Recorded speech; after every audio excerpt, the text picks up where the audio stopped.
El jurado no lo va a tener nada fácil, me temo. Porque una vez escuchados estos tres proyectos finalistas, vamos a dar paso al jurado. Para ello invito al escenario a Álvaro Bordas, que es el director de Relaciones Institucionales de Danone, que es quien va a moderar esta mesa redonda en lo que vamos a escuchar, que van a ser sus ideas sobre innovación y las tendencias en el mundo de la alimentación. Yo entiendo que ahora están todavía tomando sus últimas notas para llegar a la decisión final de cuál de estas tres startups va a ser la ganadora.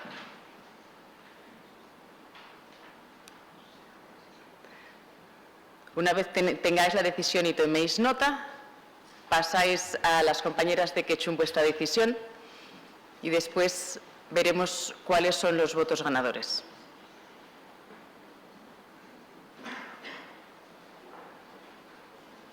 Tan pronto como acabéis. Gracias, Álvaro. Te invito a subir. Álvaro Bordas, director de Relaciones Institucionales de Danone. Le pido que nos acompañe también. Gracias. Juan Gómez Cuétara, consejero delegado de RISI. Juan, bienvenido. Gracias. Fernando Martínez, director general de la revista Alimentaria. Gracias. Ignacio de Miguel, socio fundador de Logic. Bienvenido. Ian Noel, cofundador de KeyFound. Bienvenido, gracias. Y por último, Teresa García Cisneros, consejera delegada de Ketchum, que es la presidenta del jurado. Álvaro, tienes la palabra. Muchas gracias. No sé si se me oye ya. Bien. Bueno, buenos días a todos. Muchas gracias por acompañarnos hoy en este evento. Quisiera en primer lugar dar las gracias a Ketchum por hacerme el honor de considerarme para moderar este debate con estos brillantes compañeros.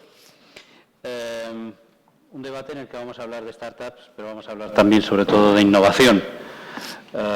Porque la innovación, y lo digo desde Danone, que es una empresa para quien la innovación está en nuestro ADN, aunque esto es algo que ya parece un tópico, todo el mundo tiene todo en el ADN. Nosotros también tenemos la innovación en el ADN. La innovación no es un hecho casual, es un hecho causal. Proviene de una actitud, porque la innovación es ante todo una actitud. Muchas veces hablamos de productos nuevos, pero no nos olvidemos que la innovación la tenemos también en procesos. Un producto nuevo normalmente acaba generando un nuevo proceso. Y sobre todo hay que pensar que para lanzar una idea nueva, para lanzar algo diferente, hay que pensar de manera diferente. La innovación es fundamental para las empresas, pero más aún en tiempos de crisis. Ya decía Albert Einstein que en tiempos de crisis es más importante la imaginación que el intelecto.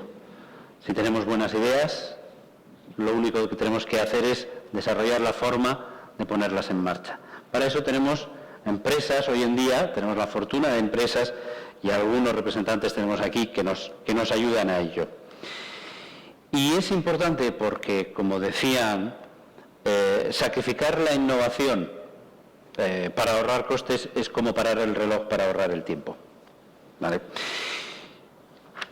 Así que vamos a dar paso ya a este debate en el que vamos a intentar ir con cierta agilidad, porque tenemos poco tiempo y tenemos muchos asuntos interesantes e importantes de los que hablar. Es un debate en el que voy a pedir que, aunque haga unas preguntas a alguno de ellos en concreto, todos podemos intervenir y podemos aportar. En este debate, como muy bien han ido presentando, tenemos, y tengo a mi derecha a Juan Gómez Cuétara, licenciado en Administración de Empresas, consejero delegado de RISI. RISI es una empresa española líder en el sector de los snacks y aperitivos. Estoy seguro de que todo el mundo aquí ha consumido en más de una ocasión productos de RISI. Bueno, pues entre los productos estrella están los risquetos, los gusanitos, las palomitas y muchos otros productos que en su momento fueron una gran innovación. Hoy en día siguen vivos precisamente por eso, porque una de las características de la innovación es que permanece en el tiempo. Tenemos también con nosotros a Fernando Martínez, licenciado en Empresariales, director general de la revista Alimentaria. Alimentaria lleva publicándose desde 1964, gran año, la mejor cosecha de vino del siglo pasado, y además nací yo, con lo cual no se puede decir nada mejor de ese año.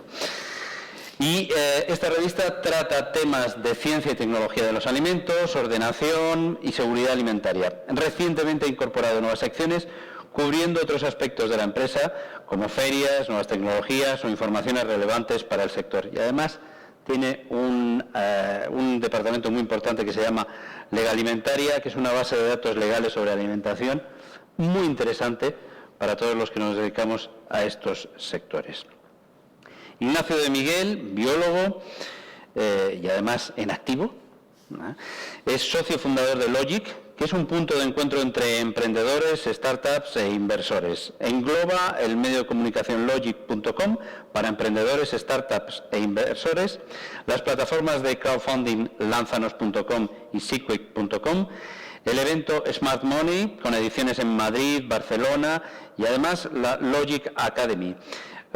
Formación para startups, Logic Crowdfunding, asesoramiento en la creación de campañas, y Logic Ventures, mentoring y asesoramiento para la captación de inversión en fases iniciales, además de deal flow para inversores. Un montón de palabras inglesas que cada vez más son más familiares para nosotros. Ian Noel, licenciado en ICADE, cofundador de K-Found. Ha estado activo en el sector de Venture Capital desde hace más de 12 años a través de Bonsai Venture Capital, Symbiosis Venture Capital y también como Business Angel, habiendo participado en importantes operaciones en el mercado español. Ahora está creando K-Found, una VC enfocada a startups en fase de early stage para el mercado online en España. Se enfoca a invertir en modelos innovadores, disruptivos y globales y en emprendedores sólidos y con experiencia. Y last but not least, Teresa García Cisneros, periodista y publicitaria, consejera delegado de Ketchum y presidenta del jurado que ha otorgado estos premios. Fundada en 1989, Ketchum es una de las principales agencias de relaciones públicas de España, donde da servicio a compañías e instituciones que operan en nuestro país, así como a empresas españolas con presencia en los mercados internacionales. Ketchum en España tiene una gran experiencia en el área de alimentación y nutrición y no en vano fue una de las empresas de alimentación Gigante Verde el primer cliente de la oficina de Madrid. Con este magnífico plantel de expertos vamos a empezar a hablar y lanzo una primera pregunta inicialmente a Ian, pero que es para todos. Hay mucho emprendimiento, y no digo innovación, que innovación hay muchísima, pero hay mucho emprendimiento en el sector de la alimentación. Pues, para hacerlo breve, sí, ¿no? Hay muchísimo emprendimiento. A nivel global hay una tendencia espectacular. Yo creo que a nivel en Estados Unidos, el dato lo leí hace poco, se invierten más de 6.000 millones al año ya en food tech, ¿no? En startups de alimentación, ¿no? Y yo creo que en España, hoy por hoy, donde más atención se ha generado, ¿no? Donde más emprendimiento se ha generado es en el lado del B2C, ¿no? Sobre todo en el e-commerce de alimentación, por todo el lado de empresas como Mercadona, Corte Inglés, etcétera, etcétera, ¿no? Por todos los grandes players, ¿no? Ya establecidos. Y por parte de emprendimiento, en la parte de cupones de descuento a restaurantes, de reservas de mesa, ¿no? En la parte, ahora está habiendo muchísimo emprendimiento en la inmediatez, en la conveniencia, ¿no? De la compra de la comida. Empresas como Comprea, Delivery, están captando muchísima inversión y están creciendo con mucha fuerza, ¿no? Entonces, el lado de B2C, lo que es la facilidad de compra, el acceso, ¿no? A la comida, yo creo que es donde más atención está generando. En el lado del B2B, ¿no? En el mundo agroalimentario es donde yo creo que se tiene que dar un mayor empujón, porque las oportunidades son inmensas, ¿no? Sí que hay algunas iniciativas, pues empresas de drones que facilitan el control de fincas, empresas de software para gestión, ¿no? de huertas, ¿no? Pero hay poco, tiene que haber más. Yo como inversor, desde luego, estoy buscando oportunidades en esos segmentos. Porque, Ignacio, ¿qué papel desempeñan los emprendedores en la dinamización de la economía española? Pues son los primeros que dan a conocer las novedades y las tendencias. Ahora ya nos suena a todos los Airbnb, los Uber y esas cosas. Eso nos suena prácticamente a todos porque ha salido en los medios y porque se ha hablado mucho. Y eso es emprendimiento. Cuando nace esos emprendimientos, y son los emprendedores los primeros que dan a conocer esas novedades que luego al final las asumimos como algo cotidiano. Y en el sector de la alimentación, que es muy variado, pues desde las plataformas que se dirigen al cliente final o las plataformas que buscan el B2B, etcétera, o algo más tecnológico, como lo comenta Ian de los drones, pues efectivamente, todas esas iniciativas que ahora, como lo del tema de los drones, es algo que todos conocemos y sabemos que hay muchas aplicaciones, eso todo tiene su origen en el emprendimiento, en pequeños emprendedores que deciden poner en marcha algo más o menos novedoso, que deciden innovar, y a partir de ahí se genera un negocio muy grande, unas veces más rápido, otras veces menos rápido, y por tanto, desde ese punto de vista, yo creo que es muy importante en cualquier economía ese emprendimiento inicial para que luego eso se establezca, se traduzca en grandes empresas y en un motor económico real. Sí, porque mucha gente dice que siendo pequeño pues es muy difícil innovar, pero hay un proverbio africano que dice que si crees que ser pequeño no marca la diferencia es que nunca has dormido en una habitación con un mosquito.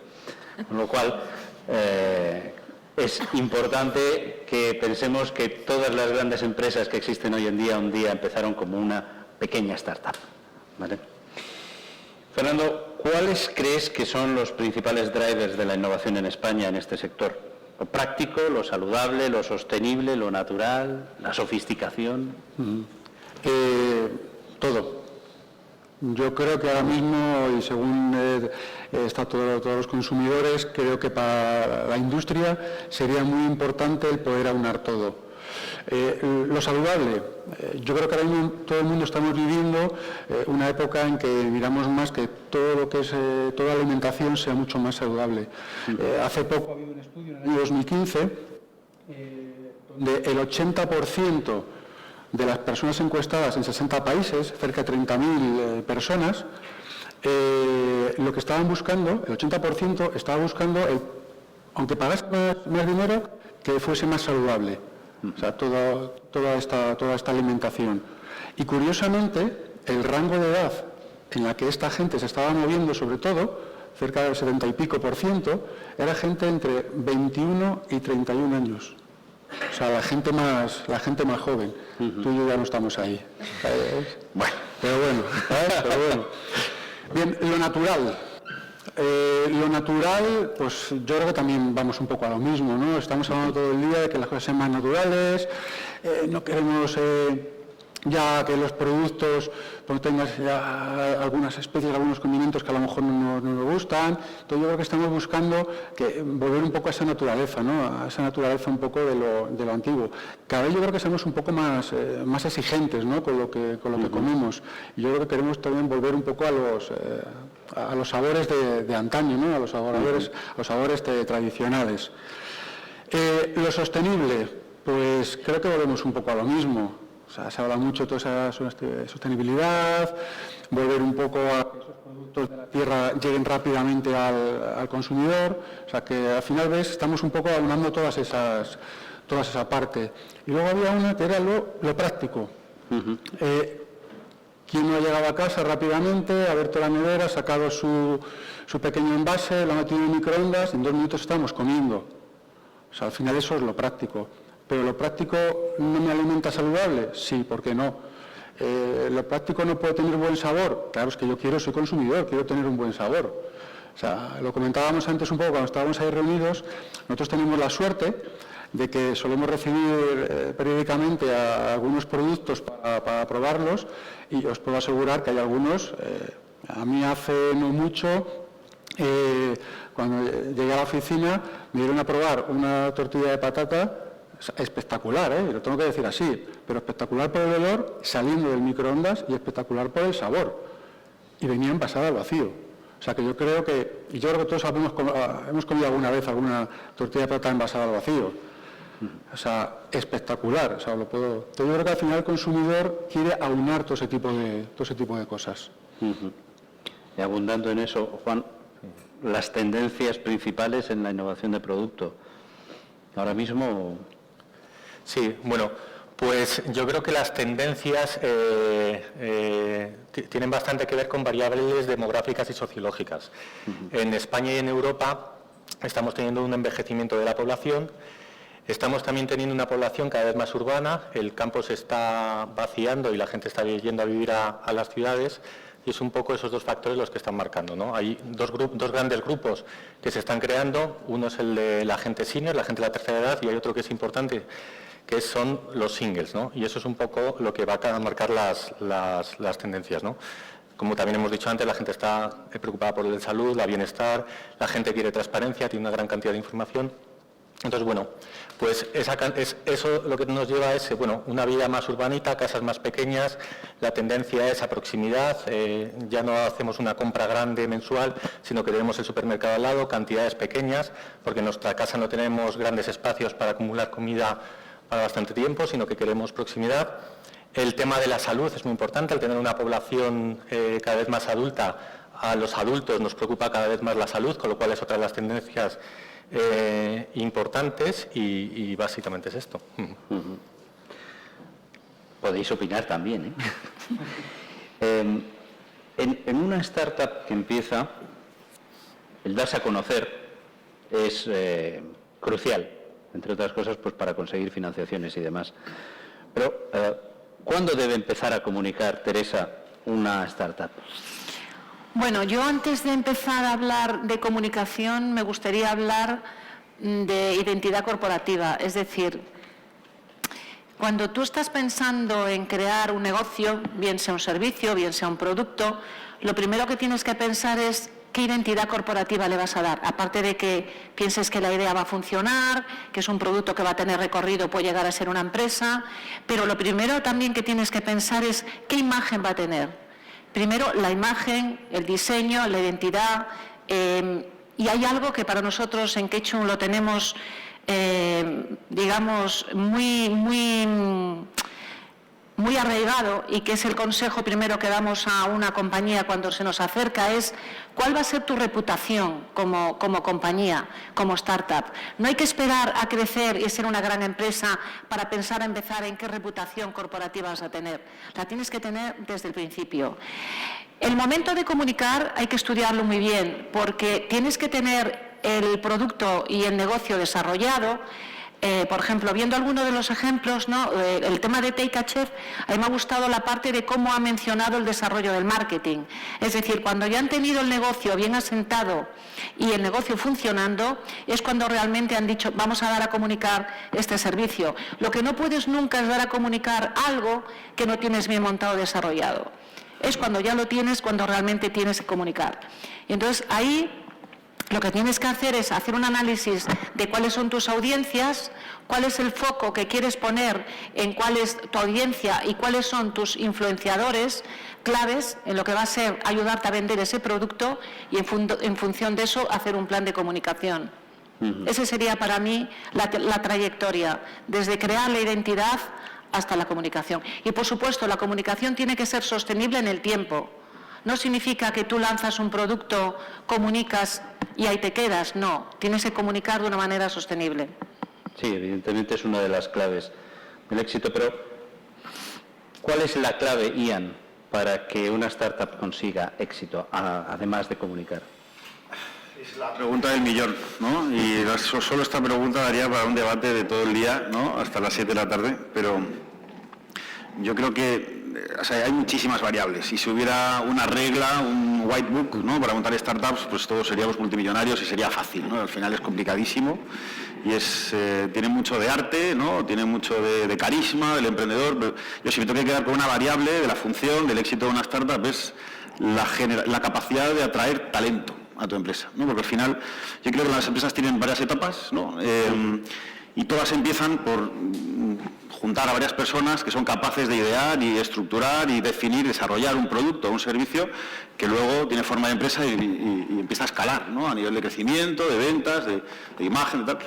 Pero todo empieza por un conjunto de personas, ¿no? Generalmente por uno que es el emprendedor. Entonces, la capacidad de ese emprendedor, el carisma, el sexiness de esa idea, de cómo lo expresa, de cómo lo vende, ¿no? Es lo que genera, es lo que atrae talento. Primero los directores de área, hay gente que quiere apoyar, ingenieros que quieran ayudarle, ¿no? Y muchas veces empiezan sin salario, ¿no? Es decir, apuestas con un porcentaje de esa idea que en un futuro puede llegar a valer algo. Entonces, son todo expectativas que lo generan las personas. Y bueno, al final son las personas las responsables del éxito de la empresa, con lo cual, más allá de... La batalla siempre es entre personas o idea, ¿no? Yo creo que yo soy más de personas. De hecho, nosotros en el fondo de Venture Capital que estamos montando tenemos una máxima que es: invertimos en personas, no en empresas, ¿no? Las empresas acaban existiendo, ¿no? Pero no existen desde el día uno, ¿no? Al final invertimos en personas, ¿no? No en ideas concretas, sino en las personas que lo ejecutan. Ignacio, cuando analizáis una empresa, ¿qué os fijáis en una startup? Pues en la línea de lo que dice Ian, y muchas que se nos acercan y nos preguntan ¿cómo podemos conseguir que nos haga caso el inversor? Lo primero que les decimos es enseñarles el equipo que tienes para llevar a cabo tu idea, ¿no? Tu proyecto. Y eso es el primer paso, el equipo que está detrás. ¿Por qué? Porque todos los modelos de negocio que nos planteemos, al final, cuando se convierte en una empresa, han sufrido modificaciones desde la idea original. Eso es inevitable. No hay ningún ejemplo de ninguna gran empresa que no haya variado su modelo desde cuando se creó, se fundó, o con la idea con la que se creó. Con lo cual, ahí lo único que va a permanecer es el equipo. El equipo es capaz de modelar esa idea, ese modelo de negocio, de cambiar, de ajustarlo, de darle incluso a veces un vuelco radical en función de los resultados que está obteniendo en sus primeras fases. Eso será una gran empresa de éxito. Si el equipo no es capaz de hacer eso, pues eso morirá, porque no es capaz de ajustarse al mercado. Así que lo primero en lo que nos fijamos es en el equipo que hay detrás de ese proyecto, de esa idea, y a partir de ahí ya, pues viendo qué modelo de negocio tiene o qué relación tiene con el mercado al que se va a dirigir. Pero desde luego es fundamental que el equipo sea más o menos completo y cohesionado para poder tirar adelante con ese proyecto en la conformación inicial que tiene o en cualquier otra variante o derivada que vaya tomando en el tiempo. Pues, Fernando, cuando recibís vosotros productos, novedades, innovaciones en la revista, ¿en qué os fijáis? ¿Qué es lo que valoráis? Vamos a ver, nosotros principalmente, ahí lo que estamos viendo, y hay una cosa muy principal, y es que los productos tienen que ser novedosos, pero que ese producto que sea novedoso, al final al consumidor le guste. Hay una parte muy importante que es el sabor. El sabor es muy importante. Comentábamos antes, por ejemplo, que en medicina, si tienes que tomar una medicina, te la tomas porque te va a hacer al final un bienestar para ti. No queda otra. Pero en los productos de alimentación, gran parte tiene que venir por esa parte del sabor. Daros cuenta, por ejemplo, que hay personas que pueden tomar algún producto de alimentación porque para ellos sea 100% necesario. Y quizá esa persona lo va a tomar aunque el sabor sea peor. Pero otra va a mirar típicos productos estos que salen ahora beneficiosos, que Danone tiene algunos, y que lo tomas, pero porque además que te dicen que es beneficioso, el sabor es bueno. Entonces tenemos que tener esas dos vertientes. Entonces siempre lo enfocamos un poco de esas dos partes. Siempre enfocándolo un poco de la calidad y de la innovación, y hablando un poco siempre de la tecnología de ese producto. Sí. No obstante, últimamente está cogiendo mucha fuerza el packaging, toda la información que aparece en ello como forma de atractivo. ¿Qué parte creéis que puede tener, y lo lanzo un poco también a Juan, esta variable dentro de la importancia del producto? El packaging para mí es muy importante. Y ya no solamente, voy a quizá a ir un poco fuera del consumidor habitual, pero hay, por ejemplo, 4 millones de consumidores, y 4 millones de consumidores que tienen a lo mejor dificultad de accesibilidades a ciertos productos. Les pongo un ejemplo que pasa de una persona que va en silla de ruedas. ¿Cómo tiene que ser ese packaging? ¿Qué pasaría, por ejemplo, con una persona que lleva 2 muletas y que la lleva de por vida? ¿Cómo sería ese packaging? Entonces yo creo que el packaging en ese aspecto tiene que ser muy importante y creo que los fabricantes en ese aspecto tienen un gran trabajo para poder llegar en ese aspecto a 4 millones de consumidores. Luego estamos el resto quizá, que tenemos una accesibilidad mucho mayor y ahí nos va a traer pues la vista, el fácil de uso, que sea más atractivo el packaging, el que por ejemplo a lo mejor para familias que a lo mejor sean por ejemplo, numerosas o supernumerosas, que sean packaging más grandes, etcétera. Entonces yo lo vería un poco más desde ese aspecto. Sí, y bueno, vamos a ver, en mi caso y en nuestra empresa, pues el packaging es de los aspectos más importantes que hay. Vamos a ver, los productos de aperitivo son productos de impulso, entendido como son productos de indulgencia, que normalmente no van en una lista de la compra. Nosotros cuando vamos a comprar, en la lista de compra normalmente no llevamos risquetos. Los risquetos te los encuentras y se te antojan. Y entonces cuando los compras, digamos que es un pequeño pecado, una indulgencia que te das, ¿no? Entonces cuando tu producto es ese pequeño pecado, pues el packaging que sea llamativo y que de repente lo veas y digas, mira, unos risquetos, ¿no? o unos gusanitos, pues en mi tipología de productos es que es básico eso y la visibilidad. O sea, es muy importante todos los aspectos de visibilidad. El producto tiene que estar packaging perfecto, bien colocado. En los productos de impulso, por ejemplo, en tiendas de conveniencia, se habla de que la decisión de compra muchas veces se toma, en el 80% de los casos, se toma en los 3 primeros segundos de entrar en la tienda.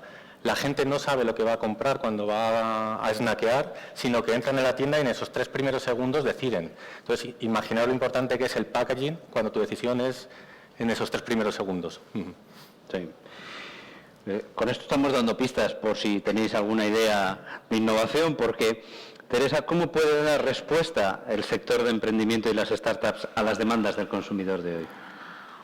Pues yo creo que tienen que fijarse mucho en quiénes son los influenciadores. Es decir, en Ketchum tenemos un estudio que se hace a nivel internacional que se llama 2020, ¿no, Ana? Si no me confundo. Y en este estudio lo que refleja es que hay gente, y lo hablábamos antes, ¿no?, cuando nos hemos reunido el jurado, de una corriente de influenciadores en el mundo de las redes sociales que puede ser muy beneficiosa, pero que puede ser también muy perjudicial para muchos productos. Y hablábamos incluso de que estos gurús, ¿no?, estos influenciadores, pueden acabar con un producto o te lo pueden lanzar. Entonces, yo aconsejaría a todas las empresas, a las startups y a las empresas en general, que analicen muy bien este tipo de influenciadores, quiénes van a influir en su producto y quiénes pueden beneficiar, pero quién también les puede perjudicar. Y, lógicamente, tener una comunicación con ellos, ¿no?, que es lo que hacemos desde las agencias. Porque, Ian, ¿dónde hay mayor innovación? ¿En las grandes empresas? ¿En las pequeñas? Van a venir las preguntas, las de debate potencial extenso, ¿no? Las polémicas, ¿no? Todo el mundo puede participar. Yo aquí, claro, voy a apuntar mi punto de visión más concreto, ¿no? Yo lo que hago es, yo me dedico a invertir en startups, ¿no? Con lo cual, pues, sí que soy de los creyentes en que, bueno, al final una gran empresa, ¿no?, es como un gran diplodocus donde cambiar la estructura, la jerarquía, donde que una voz creativa sea oída, ¿no?, desde la cúpula, pues no es nada fácil, ¿no? Sí que están cambiando las cosas muchísimo. No soy un gran experto en el mundo de la gran empresa, desde luego. Yo lo que quiero es que compren startups, ¿no? Más que innoven, quiero que sean grandes jugadores de M&A, ¿no?, de compraventa de empresas, pero sí que creo que es verdad que es muy difícil que una gran empresa vea fuera del bosque, ¿no? Tiene que hacer grandísimos esfuerzos, lo está consiguiendo, ¿no?, pero al final yo creo que lo que están haciendo es innovar dentro de su core business. No se están generando innovaciones realmente disruptivas que cambian el status quo de un mercado, porque generalmente hay veces que incluso canibalizan un negocio existente, ¿no? Al fin, Telefónica no podía crear Skype, ¿no? Y llega un momento que Skype se hace tan grande que no lo puede ni comprar, ¿no? Entonces, al final yo creo que lo que se está haciendo de una forma muy acertada es que la gran empresa se está aliando con el mundo de las startups, ¿no? Está creando vehículos de inversión para tomar participaciones de equity en estas startups, observar, aprender, ¿no?, y tener una especie de atalaya desde donde puede observar qué es lo que está ocurriendo para incorporarlo en su propio negocio o incluso comprar estas empresas en una fase donde no valgan más de 500 millones de euros, ¿no? Y luego también están creando otro tipo de vehículos que son tremendamente interesantes, muy beneficiosos para todo el sector, que son las aceleradoras corporativas, ¿no? Muchísimas empresas, Repsol, Endesa, ¿no? Todos los grandes bancos, BBVA, Santander, Caixa, Bankinter, no sé, Telefónica, sin duda, Telefónica fue la primera con Guaira. Lo que hacen es aportar pequeñas cantidades de inversión a muchas startups, que ellas innoven, que ellas sean las disruptivas, porque al final la independencia es clave para ser innovador, ¿no? No estar atado a un salario concreto, a un negocio concreto, sino ser libre, ¿no? para realmente ser creativo, y eso es lo que la startup les aporta, ¿no? La libertad y no tener nada que perder, ¿no? En ese sentido. Y ellas, a través de la aceleradora, participan en estas ideas. Entonces, yo creo que, las realmente innovadoras y disruptivas creo que son las startups, las pequeñas empresas, que son las que al final se acabarán convirtiendo en grandes empresas. Pero las grandes empresas son aliados de las startups, y las startups también necesitan a la gran empresa. Estaba el otro día reunido con un gran banco que quería llegar a acuerdos de joint venture, de revenue share con pequeñas startups, ofrecer su cartera de clientes a modelos innovadores de pequeñas startups, ¿no? Entonces, al final, esa convivencia es, yo creo que, imprescindible hoy en día. Sí, porque... ¿Perdona? Sí. Quería comentar un tema sobre eso, y es también la posibilidad de asunción de riesgo que tiene un grande y un pequeño. Al final, un grande tiene una posición de dominio, una posición relativamente cómoda, y su capacidad para asumir riesgo es menor que el pequeño, ¿no? En muchos casos, por ejemplo, has contado incluso que hay gente que está dispuesto a trabajar sin un salario y por una participación. Eso, pues cuando tienes un tamaño, pues es más difícil, ¿no? Y te quería lanzar ahí un poco una pregunta, y es de las grandes empresas que juntan con startup, al final es cómo haces esa unión, porque tú tienes a alguien de una startup que es totalmente innovador y tienes a lo mejor una estructura bien montada, ¿no? Y cómo haces para juntarlo, pero que al final el grande no mate al pequeño, ¿no? Que muchas veces ha pasado que dices, una empresa grande compra una pequeña, pero luego hay un momento en el que no sé. Yo no soy muy partidario de que las grandes empresas incuben startups, porque al final Telefónica lo ha intentado y han muerto todas las ideas, básicamente. El M&A también es complicado, ¿no? Telefónica nos compró 20 en Bonsai y salió mal, lo convirtió en una operadora virtual, ¿no? El objetivo inicial, que era competir con Facebook, pues era complicado. Aún así, yo creo que las dos vías que están hoy, yo creo que más desarrolladas, que es la vía de comprar startups consolidadas, yo creo que es la mejor manera de incorporar innovación a la gran empresa, ¿no?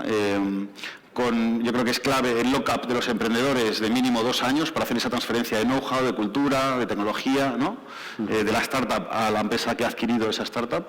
Y que sea sostenible esa adquisición, porque si no, estás pagando una cifra generalmente importante y no se incorpora ese know-how. Y luego yo creo que lo más interesante es participar desde el principio, ¿no? Es decir, que la gran empresa, sin llegar a arriesgar, ¿no? Porque es así, es decir, no puede arriesgar porque tiene un core business que es lo que alimenta a miles de familias, ¿no? Dentro de la base de empleados, pues colaborar, ¿no? Más allá de comprar empresas pequeñas que todavía no son interesantes, no están desarrolladas, sino colaborar, abrir su plataforma de cartera de clientes o de know-how, ¿no? Asesoramiento, apoyar la innovación desde una fase inicial a través de aceleradoras, a través de fondos de venture capital, ¿no? Solamente por interesarse, yo creo que hay un gran paso, y eso ya está ocurriendo.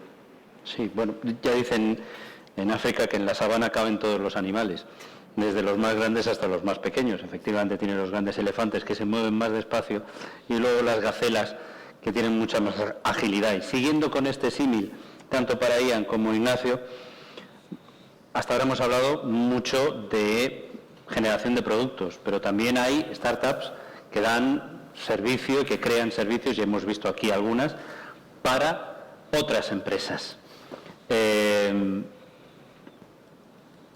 ¿Creéis que hay más mercado para las startups para dar servicio a grandes empresas o para servir de unión entre pequeñas empresas que no tendrían esa posibilidad si no existieran?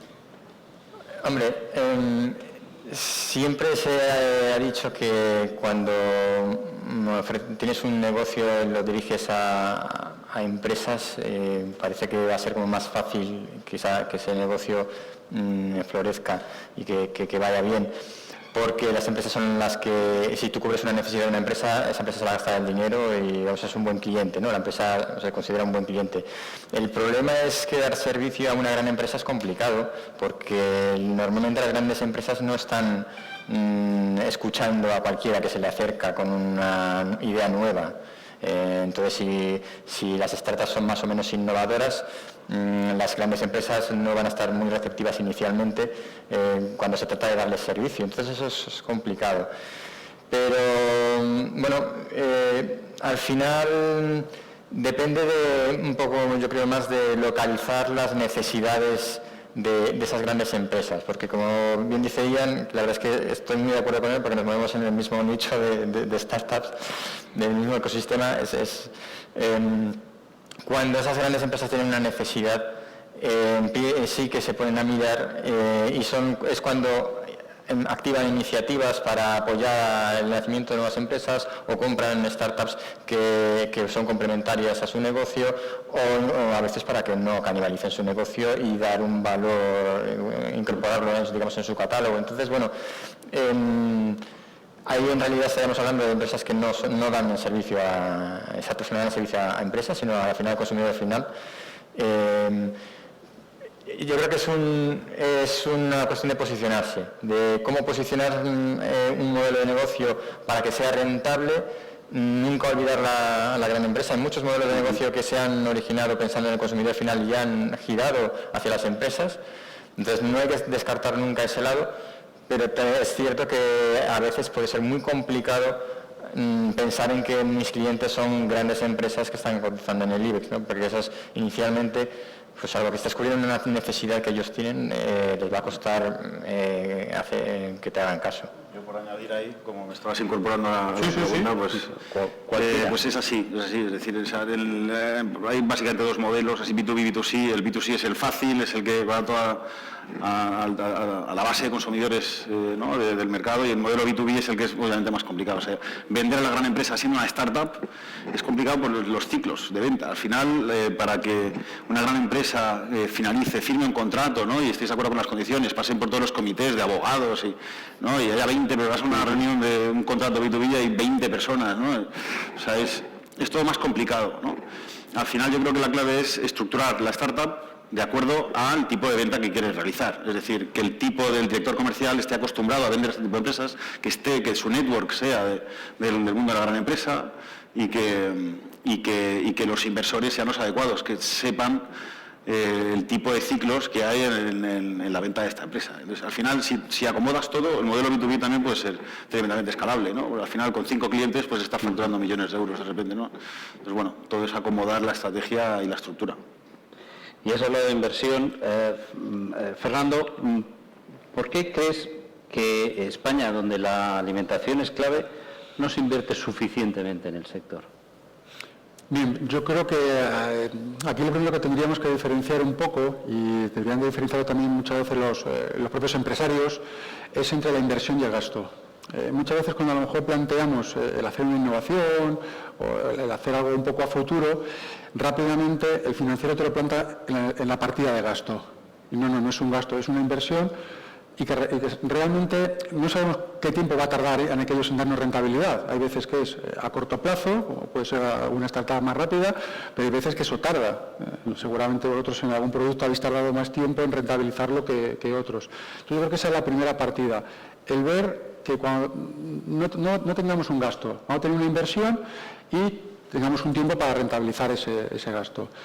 Sector alimentario español, por haceros unos números, alrededor de unas 29.000 empresas en el sector alimentario español. De esas 29.000 empresas, el 96% son pymes, son pequeñas empresas. O sea, hay un 4% que llamaríamos ya lo que serían grandes empresas. Ese 4% realmente tiene un músculo mucho más fuerte para poder aguantar inversiones. Hace poco en un foro también en el que estaba, pues comentaban que productos que habían lanzado al final habían tenido su fin porque los CEOs que estaban detrás o los dueños de las compañías que podían asumirlo habían aguantado ese tiempo de años de travisiones a sacar el producto. O sea que eso es muy importante. Claro, ¿qué pasa con ese 96% que tenemos de empresas pequeñas? Ahí realmente es donde a lo mejor esa inversión es menor, realmente es menor. Entonces, y ahí es donde realmente tendríamos que tener un poco más el foco para que le puedan llegar mucha más inversión y muchas más ayudas. Daros cuenta, por ejemplo, en Italia rondan, en el sector alimentario son 10.000 empresas, 29.000 aquí en España, todo el sector. Alemania y Francia están alrededor de las 6.000. O sea, yo creo que el sector alimentario español, esas pequeñas empresas deberían empezar a colaborar y unirse para poder innovar, poder hacer nuevos productos, etcétera. Entonces, yo creo que puede estar ahí la clave. El año pasado creo que fueron 118 productos nuevos los que se lanzaron, pero ojo, porque también hay una cifra de que el 80% de los productos que se suelen lanzar en un año, ¿vale? No llegan a tener un fin realmente bueno. O sea, al final lanzan, están en los lineales y muy rápidamente otra vez vuelven hacia atrás. Y muchas veces pasa porque no se escucha al consumidor lo que quiere, ¿no? Lo que hablábamos antes. Oye, al final el sabor es bueno, si es bueno va a vender, pero si no es bueno vuelve otra vez para atrás. Entonces creo que está un poco también esas dos vertientes. O sea, ya que invertimos, vamos a intentar invertir lo poquito que podamos invertir o las compañías que pueden invertir con un poquito de cabeza. O sea, que los estudios sean realmente buenos para que ese 80% no sea echado para atrás. Y así, enfocándonos ya hacia el futuro, ¿cómo crees, Juan, que evolucionará el mundo de la alimentación en los próximos 20 años, por poner? Bueno, pues como me lo has puesto tan a corto plazo, ¿no? Porque en un mundo... Es otra pregunta del millón, ¿no? Además, en un mundo tan cambiante como el actual, saber dónde vamos a estar dentro de 20 años, pues bueno, si tuviese esa bolita mágica, creo que podríamos invertir, ¿no? en lo que fuese, ¿no? y nos haríamos multimillonarios, ¿no? Sí que creo que hay una tendencia que es importante y que va a ir a más, que es la personalización de los productos. Cada vez los consumidores vamos a querer más nuestro producto. Cada uno tenemos un estilo de vida diferente, una edad diferente, y queremos que los productos estén hechos especialmente para nosotros. Eso es un tema que para los fabricantes es muy complejo porque nos va a obligar a segmentar nuestra producción y a nivel productivo es muy complicado esa segmentación, ¿no? Y nos va a obligar a hacer las cosas de una forma diferente. Obviamente eso se va a ver apoyado pues un poco por las nuevas tecnologías que son las que nos van a permitir hacer ese acomodo a esa segmentación, es lo que nos va a permitir poder dar ese cambio y poder dar a cada consumidor exactamente lo que quiere y no un producto único para todos los consumidores y que el consumidor se tenga que acoplar. Muy bien, pues ya para ir terminando y os voy a pedir que todos, para que ya vayáis pensando, deis un consejo y a modo de recomendación, Teresa, ¿qué recomendarías a una startup de alimentación desde un punto de vista de la comunicación? Pues que cuando, desde el principio, cuando se esté planteando la idea o negocio, que no deje de pensar en lo que es la imagen y la comunicación al final, es decir, que ya el planteamiento sea lo que decía desde el principio, desde la identidad corporativa, la imagen, la reputación, la transparencia de compañía, es decir, todo lo bien que tiene que hacer una compañía para tener una buena reputación, que lo piense desde el principio. Para mí es lo más importante. Si la reputación es muy fácil ganarla, pero es muy fácil perderla y hay que mantenerla en el tiempo. Para mí sería el consejo. Ian, ¿tu consejo? Pues yo soy un fiel creyente de la comunicación, la verdad. En Idealista, por ejemplo, fue una de las claves del éxito, ¿no? Que se hiciera una buena comunicación de cara a mostrar la diferenciación frente a Idealista como plataforma a Fotocasa, ¿no? Que era la competencia, hacer estudios de mercado, publicarlos, etcétera, ¿no? Estar en constante comunicación con tu audiencia, ¿no? Yo creo que es una de las claves, ¿no? Al final estamos hablando de startups, ¿no? Y toda startup tiene una historia bonita, distinta que contar al mercado. Eso es lo que está vendiendo, ¿no? Tanto sea producto o servicio. Unas historias son más bonitas que otras, más comunicables que otras, pero todas tienen un elemento de comunicación. Y todas necesitan ser visibles para vender, para existir, para ser sostenibles y crecer, ¿no? Y al final, cuanta más comunicación hagas y mejor hecha esté, pues más gente te conocerá, más clientes tendrás. Yo creo que es imprescindible, ¿no? Ignacio. Yo diría que no inventen palabras para definir nuevos conceptos, porque eso cuesta muchísimo más de comunicar. Tienes que no solo transmitir el concepto, sino hacer que ese nuevo nombre, esa nueva palabra quede fijada en el consumidor.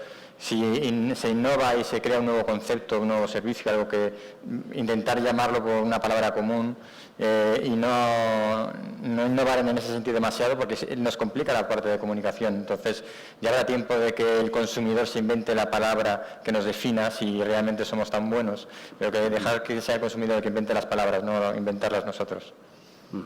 Fernando. Yo diría, por ejemplo, diferenciación. O sea, por ejemplo, leches hay muchas, pero tienes que ser diferente a tu competencia para que te vean de una manera distinta. Y lo hemos hablado, saludable, natural, todo ese tipo de cosas. Pero creo que es básico la diferenciación. O sea, que mi producto sea diferente al que hacen los demás. Y yo no me iría, por ejemplo, al precio, porque se está viendo ahora mismo la tendencia de que la gente, lo he comentado antes, pagaría más por un producto que sea diferente, y que sea diferente en este caso que lleve a la salud. Entonces yo iría por esa vía. Juan. Pues tratar de entender y comprender muy bien al consumidor o a nuestro cliente, ¿no? Si es un B2B. Al final las empresas para estar tenemos que facturar y tenemos que generar beneficios, y eso es lo que hace que una startup sea exitosa.